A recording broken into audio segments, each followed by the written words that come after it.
Yo, yo, yo, coming back to you again. Another episode, Lived Experience Zone. We up in here, we up in here, we up in here.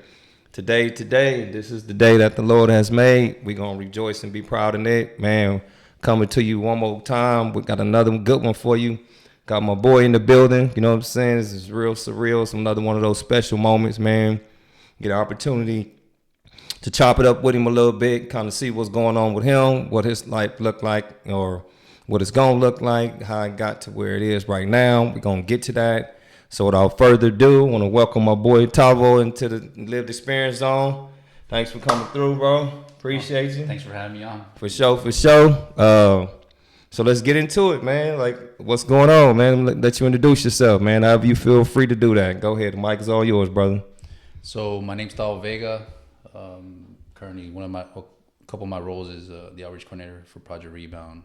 I'm a service navigator for UCSD reading program, and I'm a counselor, substance abuse and mental health program. But first generation American. All my family's from Mexico. One of my parents was undocumented.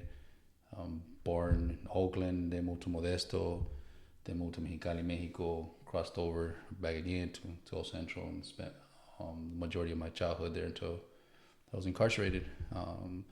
Spent the total of 22 years. The sum, one of them being on a life sentence, and I was released 4 years ago, and the government actually relocated me over to San Diego. Didn't want me back in my hometown, so I adapted, and I've been out now 4 years, and doing very well now as a student and a staff member over at SDSU. Okay. Long man, man's travel that you can hear, as you see, man's travel. So you say you've been home 4 years. Like, what does that look like? How much time did you do? Or you say home 4 years? How much time did you do? Or where did you do time? Like, So as a minor, I was incarcerated on both sides of the border, Mexicali and the juvenile hall. At 18, I was on my way to prison. Spent some time in Centinela, Chacawala. Went home from Chucky's, and didn't even last 9 months, 90 days out. We got incarcerated on a parole violation, and when I was supposed to serve just 9 months, and as I was on my way back to prison, some stuff happened. I ended up catching an attempted murder, parole violation. Okay. So you was a lifer in prison. You've been home 4 years now. Yeah, now I've been out just a little over 4 years.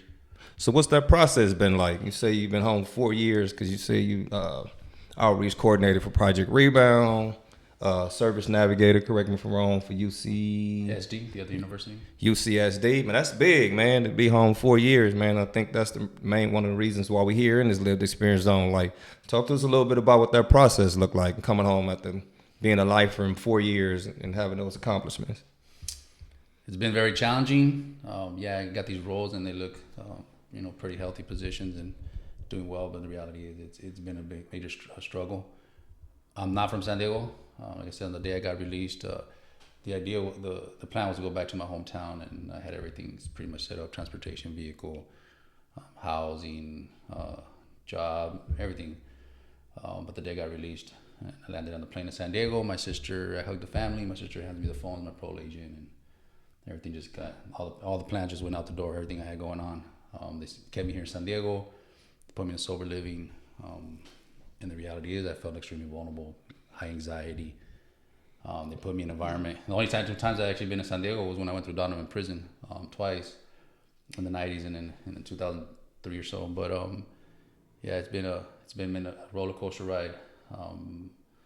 The one thing I would probably attribute to being able to succeed so far is having emotional intelligence, doing a lot of the internal work while I was inside. But as of now, 4 years out, and I've already moved 11 times. For various reasons. Constantly moving around and adapting to technology. And probably the biggest challenge I've had since I've been out is my mental health. I knew I had some stuff going on while I was still inside. I was studying psychology and figuring myself out. I just didn't realize how bad it was until I came out and I got exposed to all this environment. But it's being mindful of it. I embrace what I have going on. The symptoms. I've been diagnosed with like 6 I've been like 6 different evaluations.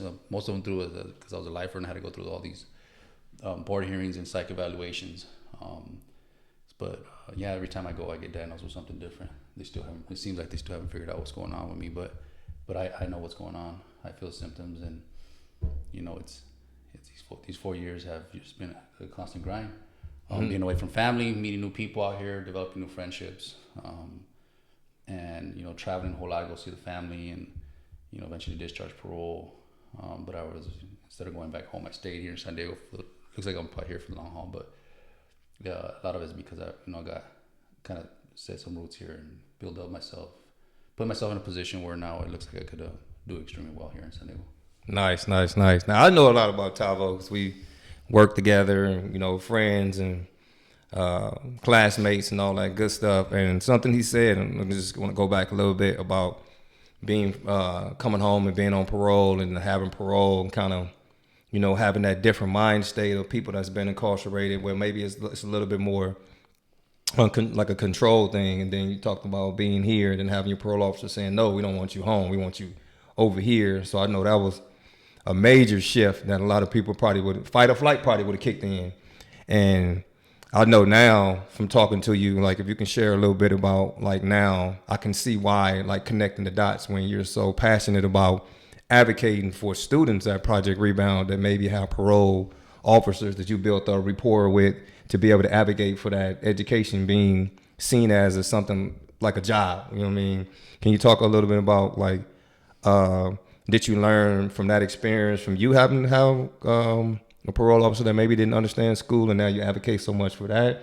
Is that something that drove you into that? Yeah, so a lot of my lived experience actually and what I do is influenced by what I've been through and what I'm learning from the other students. So for people who don't know what Project Rebound is, Project Rebound is a program that helps former incarcerated individuals into higher education. In this case, it's in the CSU system and one of the universities is San Diego State University. So the mission is of Project Rebound is to help matriculate former incarcerated students into higher education. But we're realizing that there's much more than just handing somebody an application, filling it out, and handing them books. Our community involves a whole lot of other aspects of who we are and what we go through. And some of it is transferring out or coming out, ending up in some of these facilities where they're not really conducive to higher education. They put me in sober living where, fortunately, there was Wi-Fi, but they didn't go through no blackout periods. But in some of these other facilities, it's not like that. You have to advocate with the directors and help them explain what we can do, what resources we can provide, the need to have access to transportation, technology, advocate with the parole and probation officers, and some, like even with me, one of my parole agents was telling me, was kind of encouraged me to get away from higher education and focus on the job. A typical job, you get stuck in a cycle of poverty. That's not, and I had to kind of push back. And I hear this constantly with a lot of prospective students that their agent is like, no, that's too much of a stressor. There's too much going on. Stay away from higher education, and then I have to go a lot of times and go present for some of the officers and help them explain that there is additional resources. Project Rebound also provides a peer-to-peer support aspect to it, where that we could identify with one another. There's a safe space on campus, a Project Rebound Lounge. Talked about, and at the same time, some of these blackout periods. Like we just had a student that he was not able to come in for fall 2023 because the director put him on a blackout. He had just came out. He was a lifer. Came out. He had all his transfer requirements. He had everything going on. The SDSU admissions was embracing. Yeah, we'll bring him in, but the director didn't let him get on the laptop, so he missed.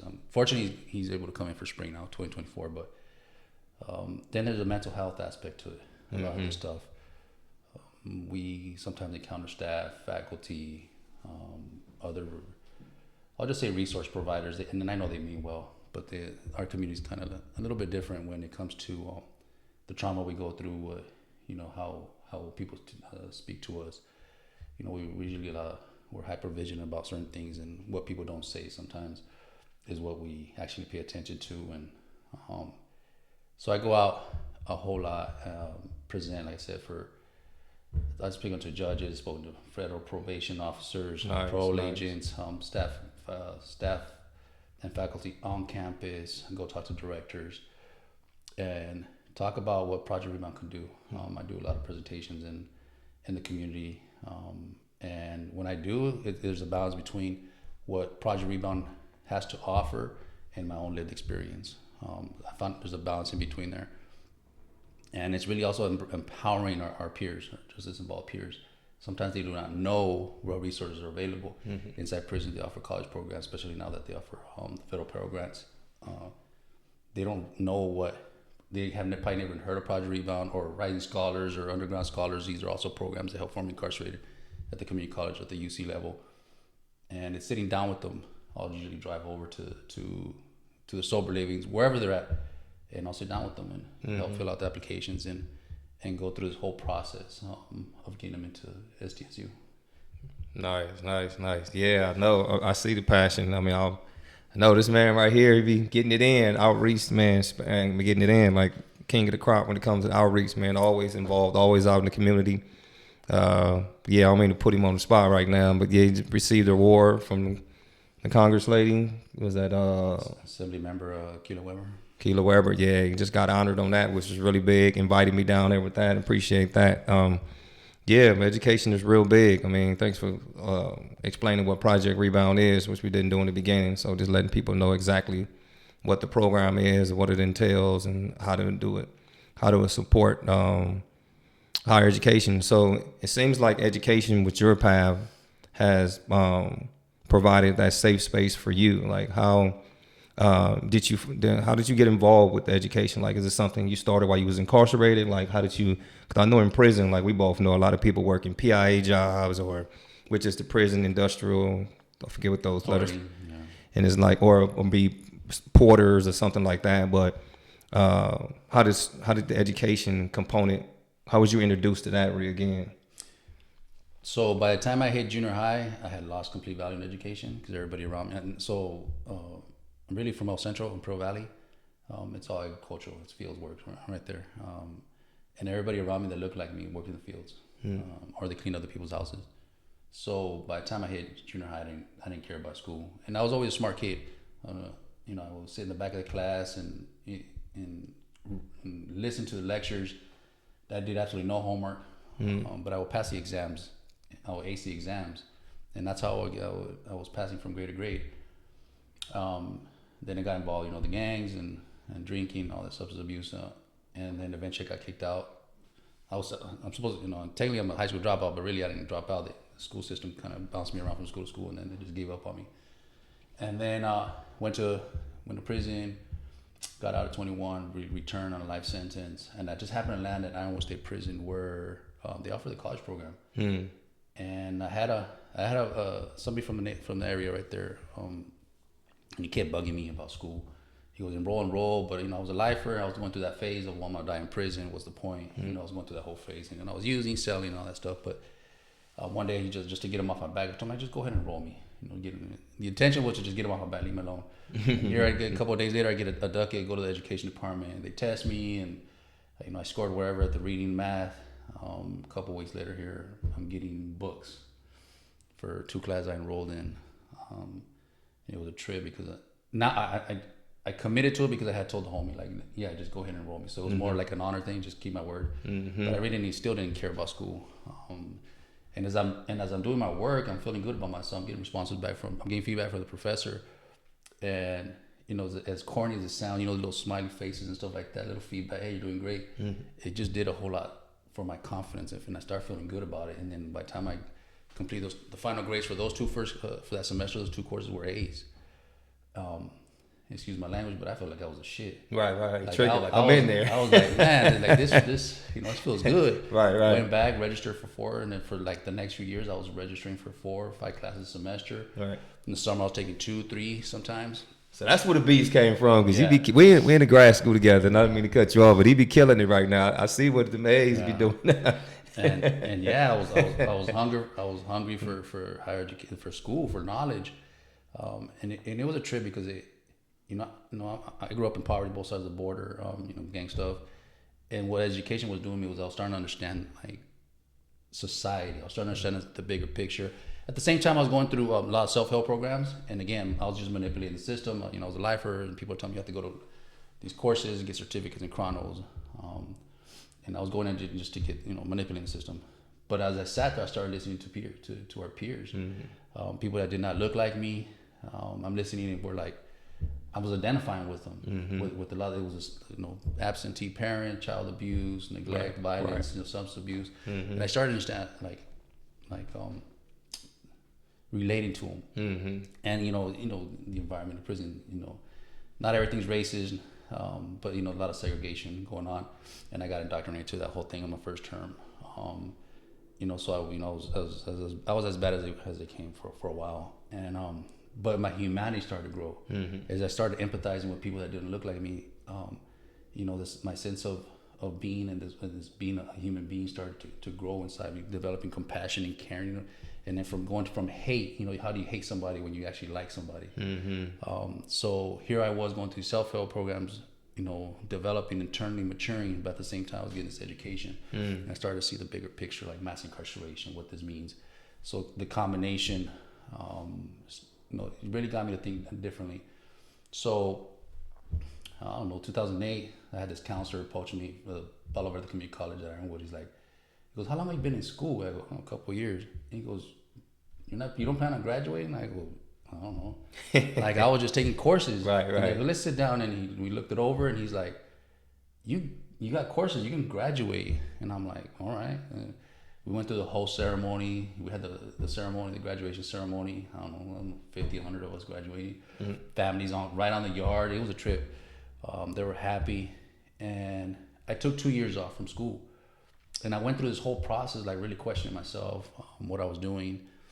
And then one of the other homies like, look, school is cool, education, look, the traditional college program, the college experience is cool, but they only teach you concept. They don't teach you finesse. And it's like, here. And then he introduced me to Rich Dad Poor Dad, The Man Thinketh, all these other books. And it really changed my outlook. Right.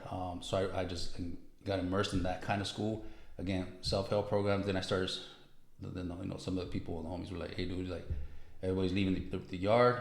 You gotta step up. You gotta start facilitating programs. And I was like, damn. My turn. Yeah. And then, after 2 years, I got re-enrolled back into school to Palo Verde College. But now I had purpose. Now I knew what I wanted to learn. I was learning about my deficiencies, or my shortcomings. What we talk about this life stuff, causative factors, and I was realizing that lack of knowledge, education was a major factor for me. And I was, so I got it back in school. By the time I came home, I had earned like 6 degrees. They had offered no bachelor's or master's program I was at. Became an alcohol drugs counselor while I was in there. And that really set the tone. Like, okay, this is it. So when I was doing my parole package, I used to say, I'm gonna go to college when I get out. I really didn't believe it. I was just saying, again, here I was saying the right things. Right. I got transferred to Old Folsom. I see this flyer talking about something about Project Rebound for formerly incarcerated San Francisco State. And I was like, well, what is this? Right. And then I actually was running PIA, one of the shops in there, and I weaseled my way all the way down to the yard. There's a lot of gates. Old Folsom just structured differently. And I made it all the way to the building and here's this brother talking about he was formerly incarcerated. He's a director for Project Rebound. I'm like, what's Project Rebound? At San Francisco State, he did time, San Quentin, and I was just like, I was like mesmerized. Like, why formerly incarcerated? I had never heard about this. All right. And right there, I made a commitment. Have this in mind. I'm from down by the border between my family's between San Diego and Arizona, Vainpeña, that area. And I had already made a commitment right there. I was saying, I'm going to San Francisco State. But as I was walking out, there was a dude there. He goes, hey, aren't you down by the San Diego area? And I'm like, yeah. He goes, there's a Project Rebound in San Diego State. And I was aware there was a San Diego State campus in Imperial Valley. Because, can't manipulate it. I was just putting it on my parole packet for the board. And he goes, give me the address. He gave me the address. I did, cover letters, sent all my transcripts to Project Rebound. Her name was Raquel Funches, or is Raquel Funches. Raquel. Yeah. And within 2 weeks, I got a letter back. Right. She goes, you got everything. You got all the transfer requirements. You got everything. All you got to do is just get out. Right. And I was like, and I'm just looking at this piece of paper, and I was like, what? Like, this can happen. fortunately on my 5th parole hearing, I got granted parole. And yeah, I got sent to San Diego. I got forced to go to a PAC meeting. I didn't want to go to a PAC meeting because I didn't want to take the day off, and every dollar mattered for me at the time. I got forced to go to the PAC meeting. My parole was like, you get in trouble, you get violent if you don't go. So I went. But as I transferred to San Diego, education kind of fell in the back. Like, back burner wasn't a priority no more because I had to make money. Like again, I landed in a county, in a city that I wasn't a part of. They had no support, so I had to hustle and make some income. But when I went into construction. That was the first job I got. And when I went to the PAC meeting, I actually ran into Raquel there. But now she was working at Southwestern. I'm like, hey, he goes, weren't you working at project? He goes, yeah. He goes, hey, I'm Tabo. Like, you wrote to me. She's like, he goes, the Cal State application's still open. You want to register? And I'm like, what? And I'm like, yeah. So yeah, she helped me fill out the Cal State application, financial aid. And then I got contacted with other rebounders, other Lifeford rebounders. They wouldn't pick me up at the sober living, took them to campus. They drove me around a little bit. They were mindful. They understood the experience of somebody that's been incarcerated so long, and the reentry process and the mental health. That they're very supportive. And sure enough, it's like, I transferred in because of COVID. Everything shut down online. But yeah, now I got my undergrad there, sociology, minor, cognitive behavioral science. And I'm in the master's program because now I have purpose. I understand what I want, how it's going to plan a life, and hopefully everything goes well. We'll get into the PhD program as well. Hopefully everything goes well. We're gonna get up in there. Yeah, shout out Raquel Funches. You want to just add some context to that? Raquel Funches is one of the trailblazers that was working at Project Rebound, who actually helped Tavo out. She actually helped me out too, but y'all hear about that later on my story on that. Coming in from Mesa College, she was really instrumental on being hands-on, and it's kind of cool to have somebody pass the baton like that. So I know exactly what he's talking about. She is Southwestern right now, still helping the formerly incarcerated Justice Impact community there, doing a terrific job over there. So when you came home from prison, and what was that transition look like? Because I know some people come home from prison and go to like community college and then transfer in, and I know some people go straight into CSUs or the UCs. Like, what was the transition like? Either you want to talk a little bit about like the differences in studying in prison, and then coming home to like a campus and that environment. Like, what was some of the pros and the cons to that you learned from that process? So inside, it was all on piece of paper. Everything was on paper, reading.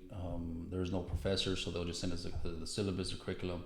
We would do it, submit, put it in our door, the clerks. And I used to work in there for the college program for about 10 years for Palo at Ironwood. So I come out, and now we're dealing with technology. So when I got out, I didn't even know how to turn a cell phone on. I was so committed to getting out. I stopped using, I stopped selling. I didn't even want to mess with the phone. I used the phone twice in there, one because there were so many lockdowns, and I had to call my mom there and I was alive. And then there was another time I used it, just to clear some stuff up. And so when I came out, I didn't even know how to use a phone. So now here they're handing me a laptop. I got to upload, learn how to do emails, download, and Canvas, and it Blackboard. it was a struggle.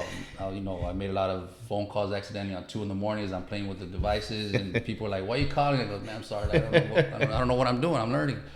But it was for me, and I'll be open. Like, I went through a lot emotionally. Like I said, mental health stuff. I went in as a kid, and now here I came out. I'm coming out as an adult with a sense of purpose, wanting something out of life differently. But here I'm being faced with all these challenges. There was like the first day, let's say for example, the first 7 days I was out, I only slept like 10 hours. I just couldn't. I was struggling. So I come into campus, still going through some stuff, and again, COVID hit right after I got released. Everything was shut down, so I wasn't socializing a whole lot. But as I got into campus, here I am. I'm probably 40 by then, and I'm around students that are 19, 20, 21, and I come in as a junior, and it was a trip. Like the very first time I opened up and self-disclosed to my professor and the students was the professor was sending these videos. We watch these videos, and then when we would jump on class, we were supposed to elaborate on it. And he's talking about 3 strikes, it's three arrests, you get life sentence. And he's talking about how law enforcement are out killing people, and he's getting to his whole thing, and I watch the videos, and it's like, all right, this is it. And then we get into class, and he starts elaborating and stuff, and here's all these students. And the facilitator just came out of me, and it's like, I can't let these students walk away with this erroneous information. And I raised my hand. He goes, "Hey, can you give me a couple minutes? Let me talk about some of this stuff." He goes, "Go ahead." And I just went into one. 3 strikes, not really, and 3 arrests. It was meant, 2 felonies, and the third one would be violent, but due to mass incarceration, people would pack a baloney and get struck out. And I got into this whole thing. I told him, there's people that cops, law enforcement been killing people. They're just getting caught now because there's cameras on phones and stuff like that. I got into this whole spiel, and the professor asked me. He goes, after I was done, he goes, "Hey, so how do you know all this?" And I got into my whole spiel. I kind of like forgot, whatever the setting I was in. Like I didn't really think about the follow-up question, what was going to come after this. I just got into my whole spiel, and then my trauma kicked in. Like a sense of imposter syndrome, the trauma kicked in, and I actually visualized myself getting escorted off SDSU campus in handcuffs, in my chonies, my underwear, and my sandals. They come, inside prison, they'll come pick you up 5, 6 in the morning. And I went through that process, so that it kicked in. Like, and I sat there and I'm looking, and I'm like, damn, it's over. Like, my career here at SDSU is over. Like they just want to come get you and get you for speaking. Well, for like what I'm about to disclose of who I am, because I wasn't going to deny it, and I'm like, okay, I'm going to say it, and it's over. Like, and it goes, well, I'm a former incarcerated student. I'm with Project Rebound, and this is what my experience, my friends, I had cellmates and my friends, the guns were, this is the Rampart that I used from West LA. That were my cellies. And I'll tell them, like, they planted a gun on them, and they got charged for the murder, and I got into this whole spiel. And it was a trip. Like, I'm elaborating, and I'm just thinking, like, I'm done. Like, this is my last semester. And it was a trip because 100% the students were the ones who were like, congratulations, you made it this far. And it did a whole lot to address my imposter syndrome. Imposter syndrome being, even though I have all the qualities and I got the hustle and the drive, I still doubt myself that I belong. And even the professor afterwards was like, "Hey, thank you." When I did a respectful manner, I challenged the professor in a respectful manner. And he was just like, "Hey, thank you for elaborating on this stuff." And then afterwards, even students, we met up one-on-one. They were actually system impacted. They have loved ones that were incarcerated at the time. And can we speak about this stuff? So it built up my confidence. And I think that moment really set the tone for me to become more of a voice and disclose myself on campus and share about my lived experience. And then that eventually evolved into knowing how to generalize the lived experience of former incarcerated people, and obviously cater to the audience at the time, whoever I'm speaking with. But and yeah, that really. So as a student, I started talking about that, my lived experience, and then here we come with the master's program. It's like, okay, well, how do I get into the master's program? I said, screw this. I went, I interviewed, and I self-disclosed. Like, look, this is, and it was for the rehab program we're in, clinical rehab program. I goes, hey, I stuck needles in my arm, got been diagnosed with a bunch of stuff. I sat in solitary, gang affiliated. I got other stuff going on. I want to be part of your program, and I'm a drug counselor. This is what I want, the field I want to work in. And it's not because I'm cute and adorable or I got a high GPA that got me into the program. It was because of the lived experience. Right. And the director told me, like, he goes, I want your lived experience in the program. So he goes, just apply, you'll be good. And it was kind of the same thing with the PhD when I interviewed for the PhD program. It does, again, self-disclose, lived experience. This is what I'm selling. And she just like right now. So I'm going through the process right now, so I don't know if I'm going to get in. I should, but the director's like, he goes, what she told me is just how I can learn from the doctorate program. The doctorate program can learn from my lived experience. And when I share my lived experience, it's not to justify. I don't make excuses. I don't blame. I don't glamorize. It's a story. As a lifer, as a lifer inside, in a lot of these programs, they teach us about connecting the dots, telling a story. So when I talk about my story, or and generalizing the stories of people with lived experience, and specifically with former incarceration, substance abuse, and mental health. It's a story of perseverance, determination, the hustle. And then I get into this whole transferable skill stuff, as what we learn as gang members, as drug dealers, the skill sets that we learn in that, and how to transfer them over to the legit world. And like that's a whole, but that's my spiel, what I do on campus and off of campus. Nice. And like you said, you got a lot of open doors in there to share some more. So most definitely, as you, which I didn't say in the beginning, man, subscribe to the channel, hit the like button, and if you see anything or anything Tavo was talking about right now that you want to know more about or you're curious about, we can most definitely invite him to come back on and kind of elaborate about that. I do remember back when you was doing like construction, you was doing the school and the construction. I was wondering how long that was going to tussle, because I was like, man, I remember I came out doing construction and had to get that money. The money was kind of good, but I don't know if you felt like that, but I kind of felt like, man, I don't think this is my thing. I think I like the money, but I don't think I want to be doing this too long. Okay, cool. So you said, so you got your undergrad degree from, congratulations on that, from San Diego State in sociology, and minor in cognitive neurobehavioral science, something like that. Okay, and now you're in the master's program, the rehab counseling with the clinical mental health. Yeah, with the concentration on mental health, and which really we're going after our licensures. We're going. And the licensures is what? Licensed professional clinical counseling. So I got all these convictions, but fortunately, there's been a lot of peers and allies that have been passing new laws. So now I'm actually going through the expungement process. So I should get hopefully everything expunged, dismissed, and it's going to open doors. And there's new also policy laws that now we can get licensures in various fields. There's still some exceptions, and you still got to jump through some hoops, but the social barriers that were once there are not there. They're not as bad as they were. Nice. I know I need to step my game up. And just to let y'all know, man, I know y'all see us drinking all these bottles. There ain't no Pruno, so don't go to tripping thinking we drinking Pruno up in here, chopping it up. I don't know, it might be. No, it ain't a Pruno. Okay. You doing? So what are you doing at UC San Diego? Like the navigation, what's the difference between that job and Project Rebound? So Project Rebound, it's helping with the application, get them into school and advocating and stuff like that. Over that UCSD Relink program, it's under the health department, and the mission there is to help former incarcerated connect them to resources. It could be the basic ID from health, jobs, and school. And it's really a research program that I'm a part of. And as a service now, I just hustle. That's what it comes down to. Mm-hmm. I sit down with a peer. There, you got to be 18 and over, live in San Diego, and be in state prison. So you could have been, as long as you were in there one day, and you could have been out. You could have got out the day before, 50 years ago. You qualify, and there is pretty much. I sit down with you, do a whole intake process, and it's just a hustle. It's really catering to the individual. I just did an intake for somebody yesterday, and he was like, "Well, I just want a job." He goes, "What kind of job you want?" He goes, "I'm just throw me in Costco or something." He goes, "Well, what is that gonna do for you?" Mm. That's like you're gonna get stuck in the cycle of poverty.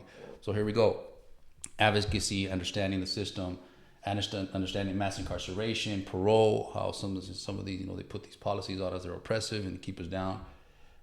And understanding, the value of credit and all this whole this whole holistic approach to service navigation, or at least for me, understanding what all this means for us as justice involved individuals. And I sat and he gave me this whole spiel, what do you want to do? And I'm like, so then you start challenging them. It's like, well, what is that? Where's it going to get you? And then we got into his home. By the time we were done, he understood that there's resources where he can go to vocation school. I sent him a bunch of links this morning.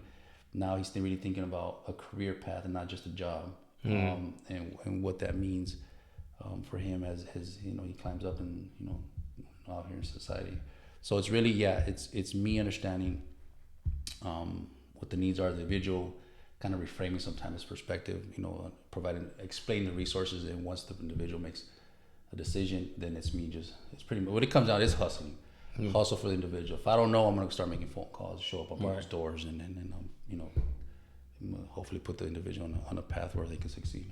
Get it in there. Okay. So Got a lot going on. So what can we look forward to coming from the Tavo? What's on the horizon? Anything that you want to share about where you at? I heard you say you're en route to the PhD. So I'm thinking the PhD. What was the purpose behind the PhD? And why was you pursuing the PhD at this point?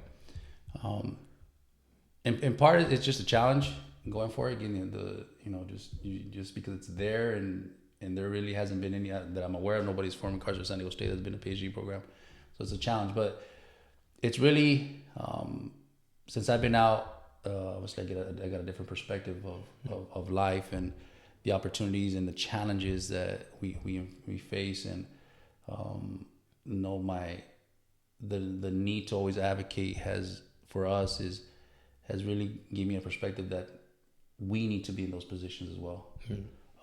So I presented at conferences and spoken to a bunch of people, but I just sense that not having those fancy initials behind my name, that maybe my message doesn't resonate or is not as impactful.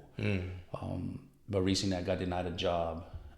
I think a lot of it has to do with the lack of formal experience in out here. And so I could do service navigation one-on-one. Yeah, I could be a staff member where I'm helping dozens of individuals. But what if I get into those positions of administration, where now here we are, we're setting the tone, creating policies for programs. Do I really need the PhD for some of the stuff? Probably not.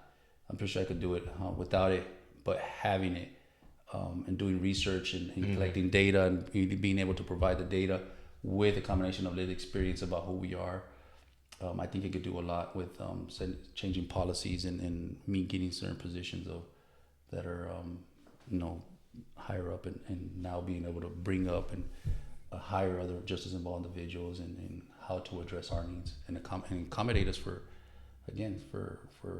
into these spaces where we should be, and not just be taking orders from other people.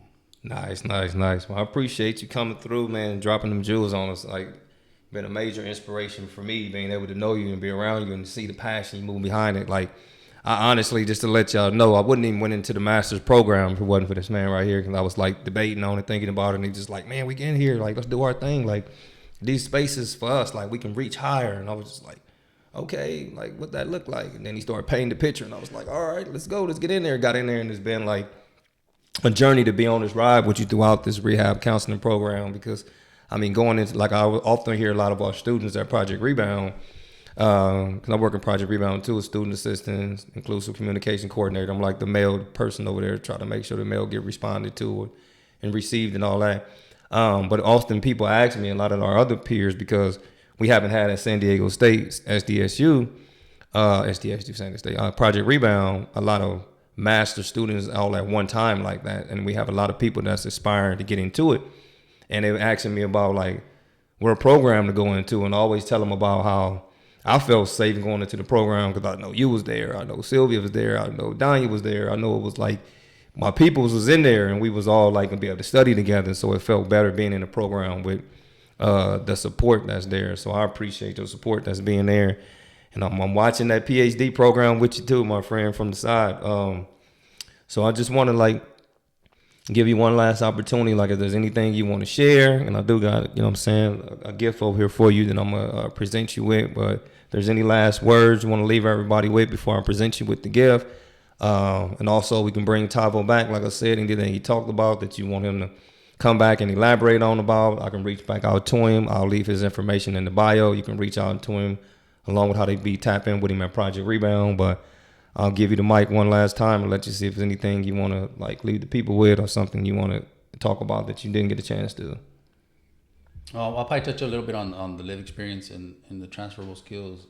As you know, our communities there isn't a lot of in-depth understanding of what we go through, and there's a lot of interest in who we are as people, and there's a lot of value in our lived experience. I know in treatment, and even in the self-help programs, and I know that the facilitators meant well, but it took me years to figure out that a lot of the so-called flaws that I had, that, like, say, seeking acceptance, it's really not a flaw. It's just part of it. It's a human need. What was wrong with me was the way I was trying to satisfy that sense of acceptance. Everything I pretty much did, harming other individuals. The first time I stuck a needle in my arm, all that had to do with the substance. It was just I was doing it the wrong way. And here I come out, and inside they're like, you got to get away from this, you got to get away from your environment. I still mess with the homies. I'm still around them. I'm a drug counselor. I'm around drugs. As I was a house manager for 2 years in reentry program, so I was around a lot of stuff, and it's really doing an internal work. Again, the emotional intelligence. That's it's for me. It's a big deal. Understanding ourselves, where we think, what we're going through, what we're feeling, our sentiments.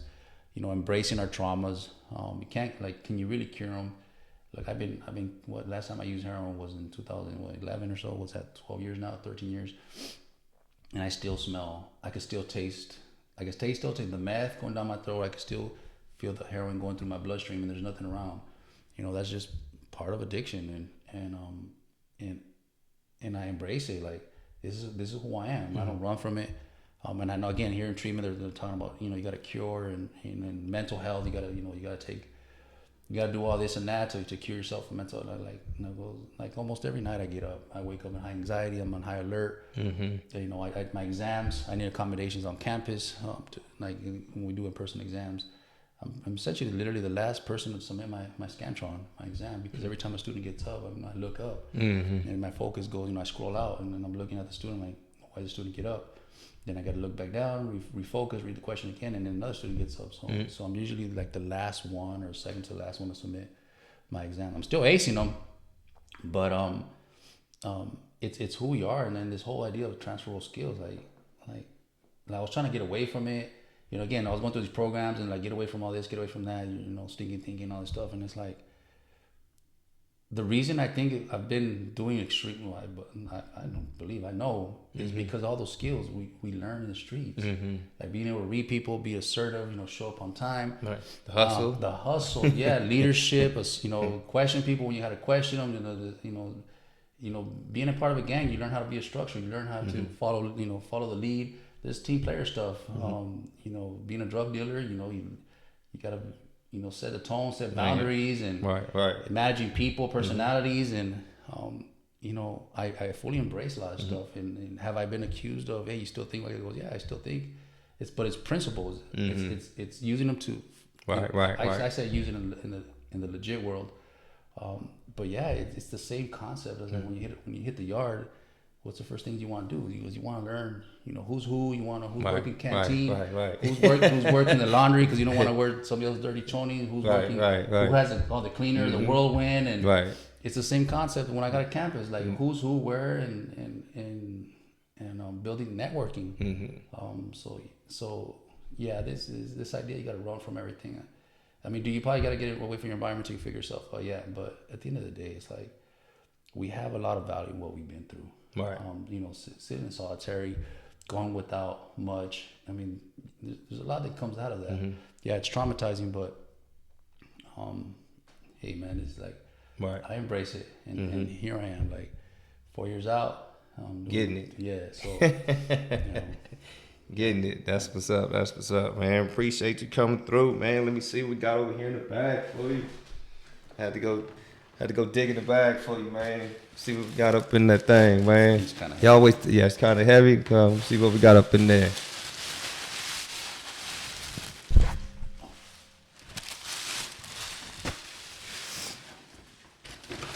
Little carcancha. Ah, my man. No, I got this because he got the Nissan truck out front. Hit the little light up under. It's a little hard light body. What is it? Was it turn on?